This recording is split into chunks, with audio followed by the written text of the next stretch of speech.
answer one gave to that. Well, I haven't answered your question, but I'm simply saying that you're engaging with me on that question is already, in my book, to be doing something called theology. Why does it have to be called theology rather than an extension of what one would call natural science, which has taken many unpredictable turns to include, for example, a truly unseen world, a world of atoms, which we will never see, and then a world of subatomic particles, field forces, and so forth, and indeed degrees of uncertainty, which seem to be mathematically describable. Those themselves are opening up all sorts of possibilities within the sphere of natural science, which doesn't seem to require something beyond as an explanation. Yes. I'm not sure that it does have to be called theology, and I wouldn't bother about names there, but there is a reason, it seems to me, why it can't just be an extension of natural science. It seems to me that there is all the difference in the world between a question concerning how things are and a question concerning that things are, a question which has to do with the fact that things are, if you see what I mean. Because if you are, as it were, setting that things are against a background of nothingness, then one's beginning to entertain questions about creation.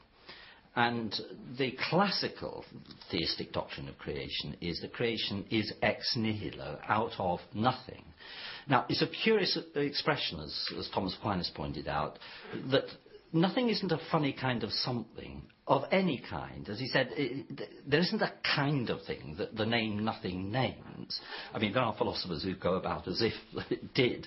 But Thomas Aquinas was absolutely clear about it. He says, look, it's a very odd sort of making that you're talking about here, because the negation negates the out of. It's a making, but there's no out of going on here.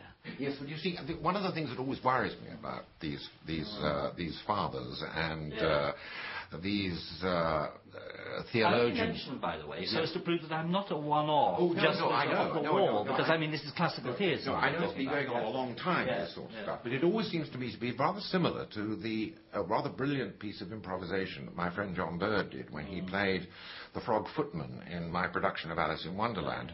And he improvised rather brilliantly suddenly in the carol mode when Alice is thundering on the door of the Pepper Cook's kitchen and she can't get in, and he says to you, I'll tell you what I'll do for you. And then she looks at him questioningly, and he says, I'll tell you what I'll do for you. Nothing. Would that be any good for you? He said, I can't do it straight away because I've got all these things keep propping up. And then he said brilliantly, and in a very Thomistic way, he said, if I was to do nothing for you, I'd have to find the time, see, when I could squeeze it in. Now, there is a beautiful intelligibility about that joke.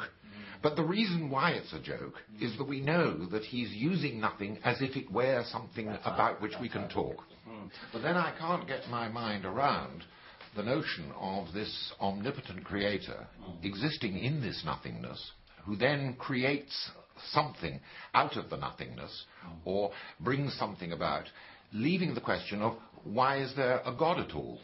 Well, I acknowledge the force of your bemusement about that, and of course so do the theologians who say that it couldn't be the case that the God in question was a sort of thing. I mean, the classical theologians say, well, God is not any kind of thing, because if God were a kind of thing, God would just be one of the other kinds of things that there are, only a rather different one. So we're not talking about something that's on the map of creation. We're talking about something which is off the map of creation, which is why what we're talking, how we're talking now, is a kind of bamboozling nonsense, if you like. That's, by the way, called negative theology. That is to say, knowing that you don't know what you're talking about at this stage. And I think that's really what theology is about. It's the sense that on the other side of our language is something which sustains it, which can't be contained within it. And I think this is what Wittgenstein was after at the end of the end of the Tractatus, when he said, well, what underlies how we say things cannot itself be said. Yes. And that's what we call God. But it could also be claimed that what lies beyond the possibility of being expressed or said is something about which you'd better be silent in order not to talk nonsense. Sure. And you leave it at that, as Russell said when he was arguing with Father Copleston. You simply have to say, well, that's what there is. But it doesn't seem to me that one can press the reiterated child's questions of why, merely because it has a question mark behind it, to an infinity, merely because you can reiterate at will. Reiteration is not necessarily a sign of continuity. I agree. I mean, I think there is an argument to be had as to whether the question makes sense, or whether it isn't just, as it were, the irritating, childish pressing of a question beyond all possible meaning. And I think there is a case to be made for saying that the question doesn't make sense. But you can't simply say the world is just a fact, there isn't anything more to be said about it, because that's a refusal to discuss whether the question does or doesn't make sense. I just think there is an argument to be had here, and I think having that argument is, as I say, already beginning to do theology.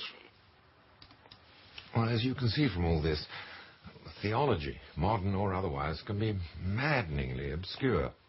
But what intrigued me, since Dennis had been quite clear in his lecture that anything that went beyond the idea that God was the answer to the question, why is there something rather than nothing, is mere idolatry. What intrigued me was how Dennis was able to apply this notion of God to his daily life. You've already given me a position of an extremely attenuated initial state, or a non-initial state, about which there is a legitimate question to be asked.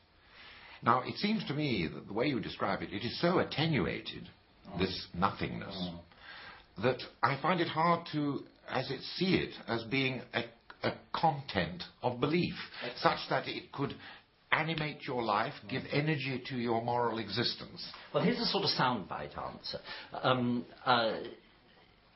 Russell says the world is just simply given. It's a fact. I would say nearly right, but not quite right, because the world is actually gifted. That is to say, it comes, as it were, as a gift of a certain kind.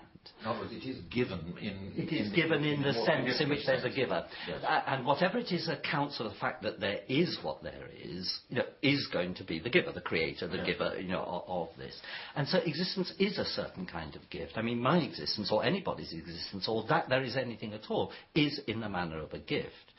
And, of course, one begins to move further in the direction of what I actually believe about things when we make this move from saying the world is simply given to saying that it has been given to us, that there is an author of it. It is, as it were, given to us by a God who...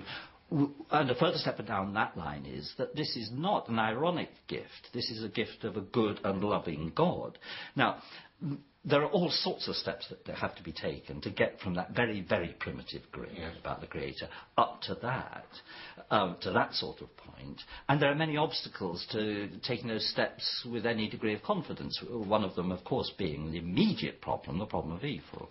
Well, let's leave the problem of evil on one side for the moment and talk about the gift and talk about the donor. Yeah. Now, it seems to me that language being what it is, the notion of donation and gift and giving are inseparable from the recipient. Yes.